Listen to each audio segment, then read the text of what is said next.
Beberapa hari terakhir, Jakarta dan sekitarnya diguyur hujan lebat. Akibatnya bukan hanya banjir di sejumlah titik di ibu kota terjadi, namun berdampak pula pada korban jiwa. Bagaimana mitigasi di kala cuaca ekstrim terjadi, khususnya di ibu kota Jakarta? Saya sudah terhubung dengan Kepala Pelaksana BPBD DKI Jakarta, Isnawa Aji. Selamat sore, Pak Aji. Iya, Mas. Pak Haji, ini kan peringatan dini cuaca ekstrim sudah dikeluarkan oleh BMKG begitu ya. Bagaimana mitigasi cuaca ekstrim di Ya, Jakarta? ya, jadi begini, BMKG sudah merilis ya informasi tentang kecuacaan, tentang bagaimana Jakarta akan memasuki cuaca yang cukup ekstrim sampai dengan tanggal 8 ini. Nanti biasanya akan ada rilis baru. Nah, berkaitan dengan itu, bahwa khususnya kawasan Jakarta Selatan, Jakarta Timur, Jakarta Barat tentunya akan sangat didominasi oleh kondisi cuaca yang sangat ekstrim tersebut. Kita ketahui bahwa curah hujan yang terjadi misalnya kemarin di kawasan Pasar Minggu misalnya, itu curah hujannya sangat jauh di atas angka rata-rata.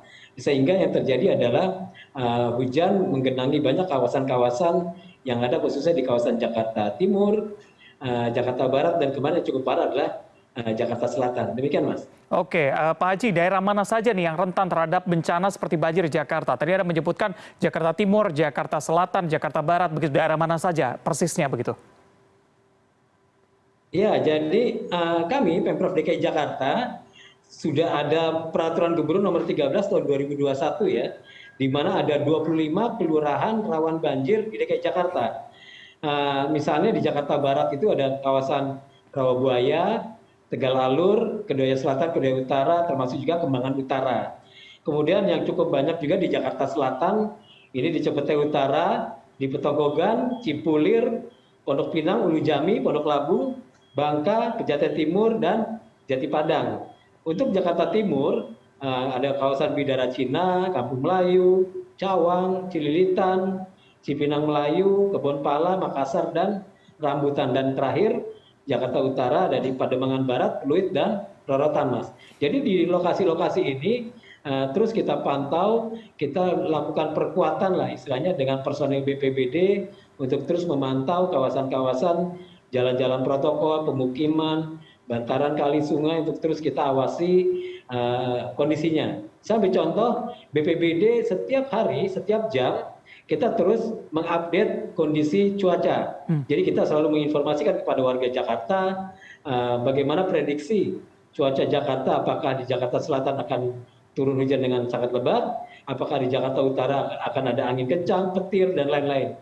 Itu untuk cuaca. Dan untuk tinggi muka air, kami punya pemantauan terhadap pintu-pintu air, ya, baik itu di Angke Hulu, Sunter Hulu, Manggarai, di Pesanggerahan maupun di Katulampa. Jadi kalau prediksinya siaga 2 atau siaga 1, kami sudah bisa memprediksi Jakarta khususnya di kawasan-kawasan yang ada di bantaran kali sungai akan merendam beberapa lingkungan RT RW kelurahan mana yang terdampak akibat luapan dari sungai dan kali tersebut, gitu, Mas. Oke, baik. Pak Haji, kalau kita lihat dalam pekan ini misalnya ya, Selasa terjadi genangan cukup banyak di daerah di Jakarta begitu. Dan terjadi lagi pada hari Kamis kemarin begitu. Apakah yang sudah dilakukan sebelumnya ini tidak berpengaruh terhadap curah hujan yang ternyata lebih tinggi begitu?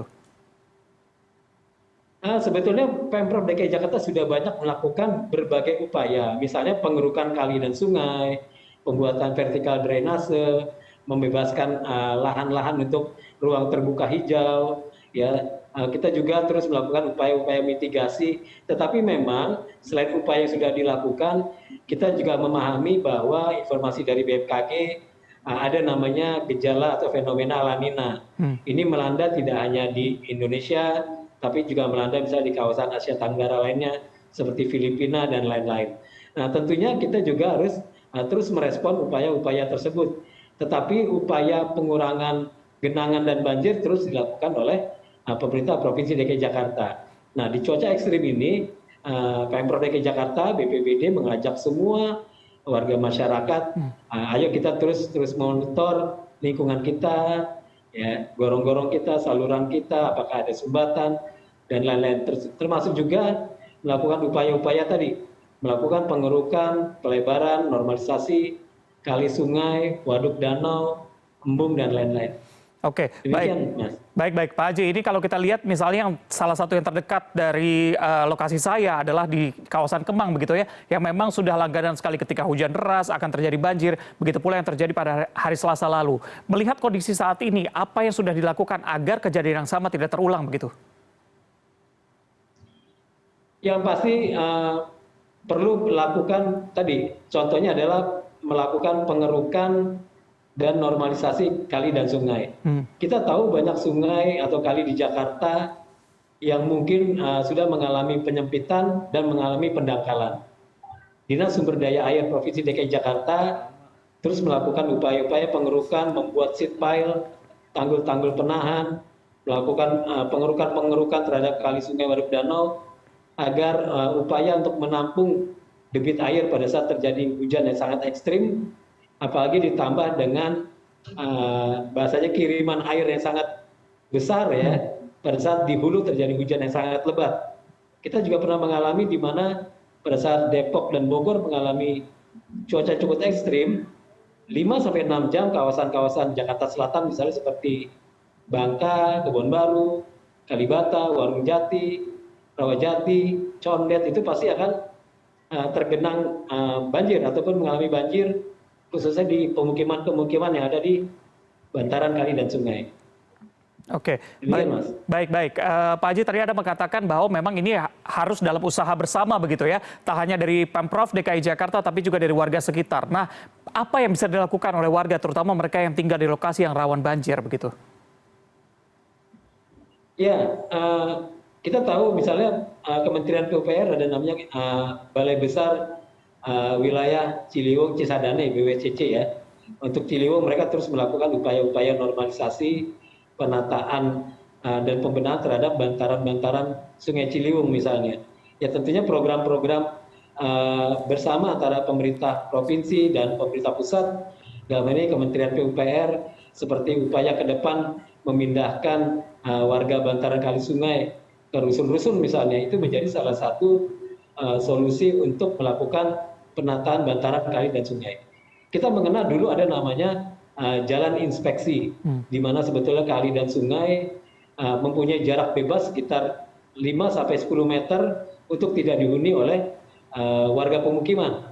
Ya ini tentunya ke depan kita harus bisa mencoba menerapkan hal ini agar kali dan sungai kita mempunyai jarak bebas untuk bisa kita lakukan penataan dan revitalisasi terhadap kali dan sungai tersebut.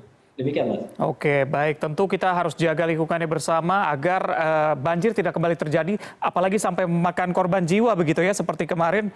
Terima kasih Kepala Pelaksana BPBD DKI Jakarta, Isnawa Haji, sudah bergabung bersama kami di CNN Indonesia Newsroom. Selamat sore.